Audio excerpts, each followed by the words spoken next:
In this video, I'm going to go through the syllabus with you, just like we might have done if this were an on-campus class. Usually in an on-campus class, the first class, we spend time going through the syllabus, and we can't do that since this course is completely online. So this video will serve that purpose. I'm going to try to keep it as short as possible. I'm not going to read the syllabus to you because you can do that. I'm just going to highlight some key points that I want to make sure you notice. So, like we said, this course is completely online. That means we don't have a place to meet, but that doesn't mean that we can't meet individually if you have any questions. You are welcome to email me anytime to schedule an appointment. And I will have some office hours. I didn't put them on here yet. They'll mostly be before my night classes that I teach, and I'll communicate those with you. But ideally, the way I would like you to contact me would be through email, because that way I'll respond to you ASAP, and I can either answer your question through email or I can set up a time to meet with you.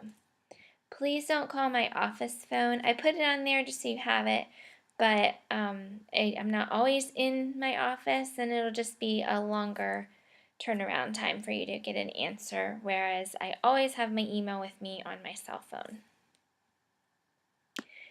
Since our class is online, it's important for you to know how to get to EDU 2.0. I've sent all of you information about logging in to EDU 2.0. Please let me know if you have any questions about it. There's also a tutorial video for EDU 2.0 that's in resources on our course. If you can't find it, let me know. It's pretty user-friendly, similar to Blackboard or Moodle if you've used those. It's just a learning management system. And that's where all of your education courses will be at this point. We might change it in the future, but at this point, they're all going to be on EDU 2.0. You can read through the course descriptions. In a nutshell, this course is an instructional technology course. So we're going to be exploring different technologies that might be used in our K-12 classrooms. So all of you, or most of you, are at least considering being a teacher, and that's why you might have taken this class.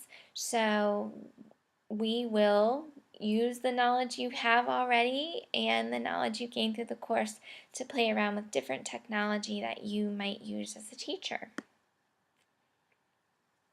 This is more stuff that you can read through. One thing to note is there's no book for this course. Everything will be provided to you from me on EDU 2.0. There are some small readings, but for the most part, your information will come through me. It'll come through videos I create, through some tools you explore. It's more of a hands-on course. Even though it's online, most of the course is about you playing with technology and making things rather than completing a lot of readings. There are no exams in the course, and everything that you need I will provide for you. You do need to make sure that you check your email every day. You also need to make sure that you check EDU 2.0 almost every day, just to be up to date with anything we're doing. I send a lot of emails, a lot of announcements, because that's my way to communicate with you and to stay in contact with you. So if you don't read those, then you're not going to know what's going on. So that's very important that you keep up with that. In this section, it also says to use Word or Google Docs if you're submitting something. Both of those are perfectly acceptable. If you use Google Docs, please make sure that you change the privacy settings so that I can access it. Sometimes I'll even ask you to change it so that I can edit it if I need to do that. If you can't do either of those, then please use a PDF. There are going to be instances where you don't need any of that. You can just type directly into EDU 2.0. But if you need to attach a document, it should be in Word, Google Docs, or a PDF. You can read through the honor code, some of the policies. There aren't as many policies since we're online, such as things like don't use your cell phone in the class. Obviously, that doesn't matter being online, but make sure that you always turn your work in on time. You will lose points for work that is late, but I would rather you turn in the assignment late than not at all. All of the assignments have a purpose. It's not just busy work that I created. They have a purpose. I want you to try these technology tools so that you can learn them before you become a teacher. So because of that, I want you to do it. I don't want you to not turn it in. I want you to try it and do it. And so if it's going to be late, that's fine. Turn it in late. You'll lose some points, but that's better than a 0. Communication is really important. If you have something going on that affects your assignment, and when you turn it in, then let me know. And in some cases, you might still lose points, but in other cases, maybe not. I mean, we can talk about it. I would rather you communicate with me and let me know what's going on than you just disappear and don't turn your work in. So please communicate with me and we'll work together to figure out what you need. This last one says the course schedule can be changed at the discretion of the instructor. I would never change the schedule or the syllabus unless it benefited us. So don't worry about that. If it's something, for instance, maybe we get behind and we need to shuffle some things around, or maybe something just becomes too much and I decide to drop it, those would be the instances where I would change the schedule. For the most part, that won't happen. I would never change it in a way that would catch you off guard or cause you more work. So don't worry about that. And if I do change it, I will communicate that with you. Like I said, I send a lot of emails, a lot of announcements through EDU 2.0. So you'll know, as long as you check those, you'll know if I make any changes.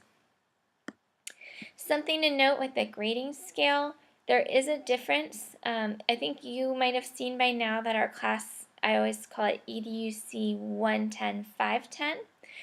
That's because it's what's called cross-listed. We have 3 groups of students taking the course. 2 groups, our traditional undergrads and our FLIR students, fall under 110. And then our MAT students, who are at the graduate level but who are seeking the initial teacher license, are at the 510 level. There are some slight differences between the two in assignment guidelines, but other than that, you're still learning the same thing because all of us, whether we're in 110 or 510, are learning to be teachers. So the main difference in the grading scale between those 2 levels is that at the graduate level, there's no such thing lower than a C. It becomes an F. So just be aware of that when you are looking at your grades. I don't imagine that will become an issue. I hope not.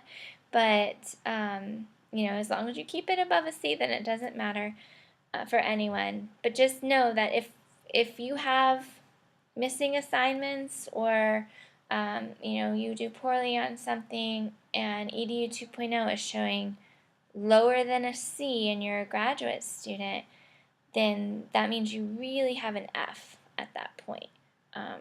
But let's just make sure that doesn't have to come into play because we're all going to do well.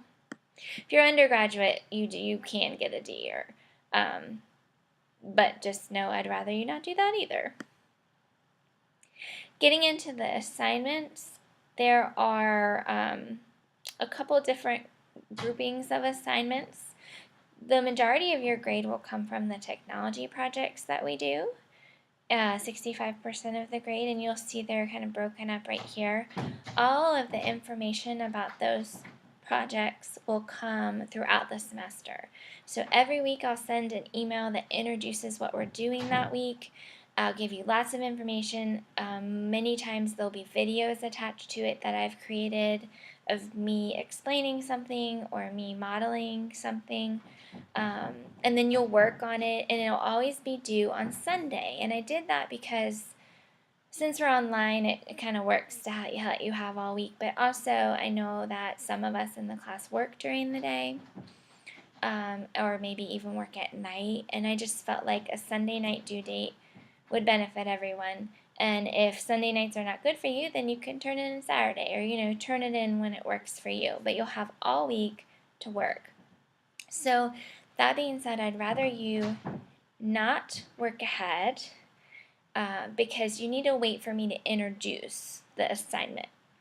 So you'll see when you click on some of these assignments, they don't have all the information with them yet because I haven't released that to you. I would rather release it as we go, so it's more like a class when we're on campus, where I'm introducing it and I'm talking about it, I'm modeling it for you, and then you do it. You'll also see that you have field experience for this course. All education courses have some component of field experience. Since we're the very first course in the program, whether you took this first or not, we're the first course, we have the least amount of field experience at schools. I will be assigning you your field placement, and if you're in 110, you're going to visit that classroom just one time, just to watch and see what's going on. If you're in 510, you'll visit 2 times. All of your field experience placements will come soon. They're created by our clinical coordinator, Dr. Beam, who coordinates all of our field experiences and student teaching. She'll give me a list of where we're going to go, and then I'll match you to those places. And what I'll do is I'll try to match you based on what your introduction says, what if you think you know what you might want to teach. If you don't know, that's fine. Then this is a chance for you to just go visit a classroom and see what it's like. In addition to that visit, we're going to have videos throughout the semester that are of technology examples and maybe teachers using them. And there will be 5 or 6 that you'll complete as the semester progresses, and those will be lumped in with your field experience. One reason I do that is because, well, there are 2 reasons. One, this course doesn't really require much field experience, and I think you need more. And then 2, because if you go visit a classroom one time, the teacher might not be using technology that day, and that's okay, because I don't believe, that we should use it every day all the time. We should use it when it's appropriate for what we're doing. So because of that, because there's a chance that when you visit, you might not see technology being used, the videos will supplement that. So you'll get some chances to be able to see it being used by teachers. I'll explain all of that as we get closer to it. So this is just an overview, and more information will come, probably more than you even want to know, because my emails tend to be long, and that's just because I want to make sure that you know what's going on and that we're on the same page. So you'll get more information, don't worry. Last is your final assignment. It's not really a final exam. We don't have that in this class, but it's more like a culminating project that I will explain more, probably closer to the middle of the semester, about fall break time. But this will be a list of tools that you collect and hopefully can use one day in your classroom. And so more information will come about that. Here's our course schedule. You'll see that I label it week of. All the weeks start on Mondays, except for, of course, today starts on Wednesday. Then it tells you what the topic is for this week, and I'll always introduce that for you when we get to that point. So next Monday, I'll send you an email that talks about virtual field trips. Then we'll work on a Google tour. Then this week, I'll talk to you about QR codes. So more information will come about that. So don't worry if you look at one of these things and you say, I have no idea what that means. You will, I promise. Assignments due, this tells you what is due that week. So for this week, it's a little bit different because we have a short week. But we have 3 things that we're going to do, and I'm going to describe them in more detail in a follow-up email, not just in this video because I don't want this video to take forever, but you'll see that you have to introduce yourself by Friday, you have to read something and write about it by Sunday, and review the syllabus by Sunday. So that's probably more than you'll have most weeks. And then we'll start Monday and we'll learn about virtual field trips. We'll start exploring Google Tour Builder, and you'll see that you have a reflection due that weekend. So always you'll see Sundays. Now, when things are due Sundays, because I want you to interact with each other, if I tell you that I want you to respond to a classmate and give them feedback or ask questions, that'll always be due the following Tuesday. So you'll turn in your work Sunday, then you'll reply to a classmate by Tuesday. But I'll explain all that as we get to it.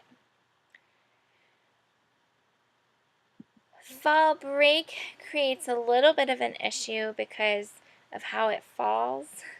Being an online course, it takes up that Sunday, but that's okay. So we'll start that week right before fall break starts, learning about social media, which I'm sure you know about social media, but how it relates to the classroom. Then we'll pick it back up again as fall break finishes, and you'll write an article review about it. Also to note, the Comenius Symposium is this week, and I'll be telling you more about it. It's actually, I meant to put that on here. It's Thursday, October 11th, and that is required for all of our students, and you'll be getting more information about that from Dr. Long. If you have a Thursday night class, if it's an education class, you're excused from it. If it's another class, we'll help you get excused from it. But more information will come. So that's just something to keep in the back of your mind. Thursday, October 11th is the Comenius Symposium, and it is on campus. So again, you can look through. This is just an overview of all these due dates because all of the information will come from me as we approach them. It's all also on EDU 2.0. If you click on your assignments, you'll see all these due dates. So you don't necessarily have to look back at the syllabus, but it's there for you. Okay? If you go into our class, you'll see when you click on assignments, almost all of them I've given to you. Some of them you won't see yet because I'm tweaking them, but you'll see your first 3 especially, and again, I'll do a follow-up email about those. So let me know if you have any questions about anything, and I will be happy to answer them and work with you.